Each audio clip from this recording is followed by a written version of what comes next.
Jangan lupa like, komen, dan subscribe channel YouTube TVRI Bengkulu dan nyalakan lonceng notifikasinya.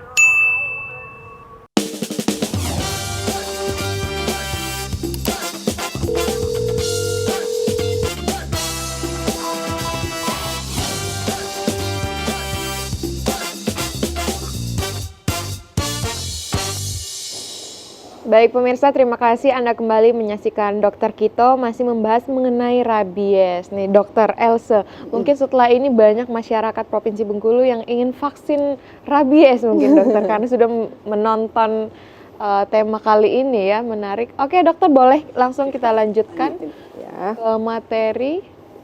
selanjutnya. Nah, ini tadi ya. Nah, ini cara pencegahan rabies ya. Mungkin sebagian besar sudah disinggung juga.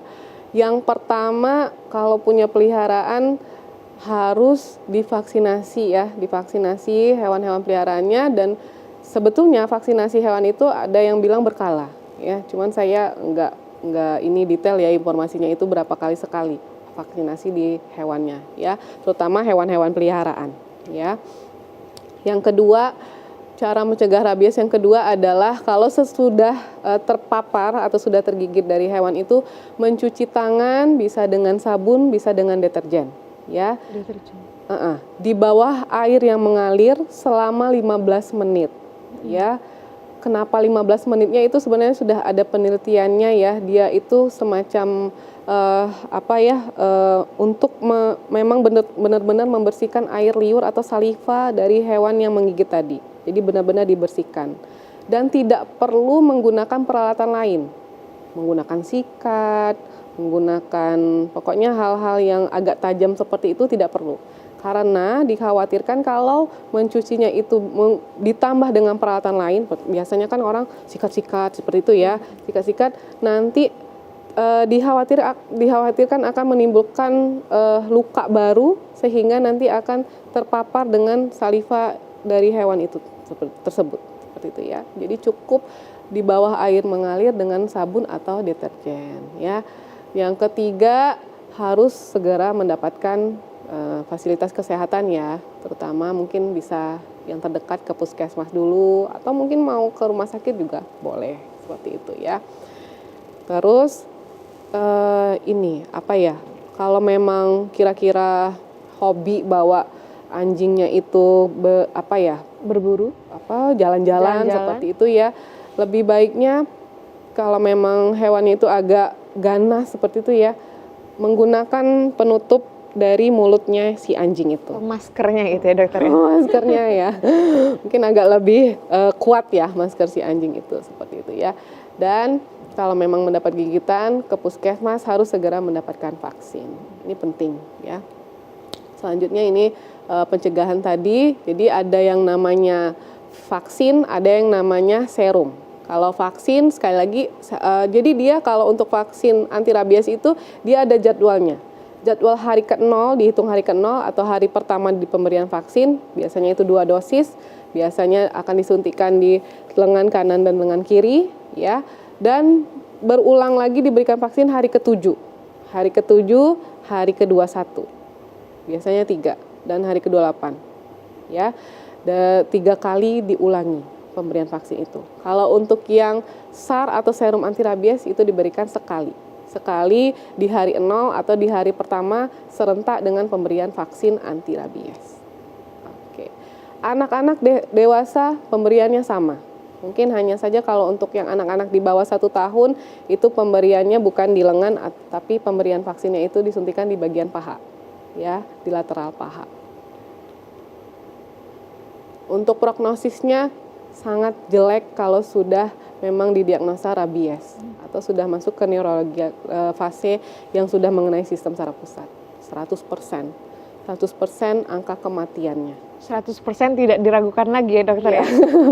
Karena belum ada pengobatan atau terapi obat-obatan yang berhasil untuk rabies ini. Oke, mungkin itu ya dari saya. Cukup dokter. Oke, dokter boleh duduk terlebih dahulu. Nah, kita mungkin istirahat dulu ya dokter. Kita lanjut ke dokter Wenti ini. Dokter Wenti, apakah kalau misalkan hewan ini sudah divaksin masih ada kemungkinan terkena rabies, dokter? Ya makanya tadi ya vaksinnya itu berkala ya, karena pasti ada jangka waktunya. Jadi harus di boosternya kapan saja. Mungkin nanti bisa dibicarakan dengan dokter hewan atau dinas terkait kira-kira kapan harus dilakukan vaksin berkalanya ya. Kemudian tetap harus dijaga keamanannya. Kalau hewan peliharaan kita harus jaga biar tidak terpapar dengan hewan-hewan liar. Karena hewan-hewan liar kita nggak tahu ya dari mana mereka atau ada virus-virus apa lagi yang mengenai si hewan liar itu. Edukasi apa yang harus diberikan kepada pemirsa di rumah dokter mengenai rabies ini? Iya, jadi rabies itu nggak boleh dianggap sepele. Jadi kalau ketemu hewan itu kita harus tetap jaga diri ya, pakai pelindung ya. Atau kalaupun ada hewan peliharaan tetap harus vaksinasi tadi ya. Terus kalau ada hewan-hewan liar harus dilaporkan segera ke pihak yang berwajib karena berbahaya kalau tidak ditangani. Karena kita parnoan juga ya setelah mendengarkan berita mengenai rabies, rasanya pengen cepet-cepet pulang dan memberikan vaksin kepada hewan peliharaan di rumah. Kalau dari Dokter Elsa sendiri, gimana dokter mengenai pengedukasian yang penting kepada pemirsa di rumah mengenai rabies? Ya, jadi harapannya setelah menonton dokter kita ini, jadi pemirsa TVRI itu udah tahu ya, hewan apa saja kita harus seuzon bahwa itu adalah rabies, apalagi digigit oleh hewan tersebut. Dan gigitan sekecil apapun harap berkonsultasi ke kesehatan ya, karena kita nggak tahu hewan ini rabies atau tidak. Dan yang menurut pemirsa TVRI di rumah itu adalah gigitan yang sederhana, yang gigitan yang kecil belum tentu ya, belum tentu. Sama halnya tadi, dia gigitannya sedikit tetapi di area yang dekat dengan sistem saraf pusat, berarti itu sudah masuk ke luka resiko tinggi. Dan angka kejadian untuk menuju rabiesnya itu sangat besar dan bisa sangat cepat. Walaupun tadi Dokter Wenti bilang inkubasinya bisa dari 0 hari, 2 hari, sampai ada yang bilang sampai 2 tahun. Tergantung lagi lukanya derajat berapa. Kalau lukanya derajat resiko tinggi, bisa lebih cepat masa inkubasinya untuk diagnosa rabies. Selama dari 0 sampai mungkin ada yang 2 tahun, itu mereka mengalami gejala atau mungkin bagaimana sih dokter? Iya, jadi kalau untuk inkubasi menuju rabiesnya itu ada yang bilang 2 hari sampai 2 minggu, ada yang 2 tahun.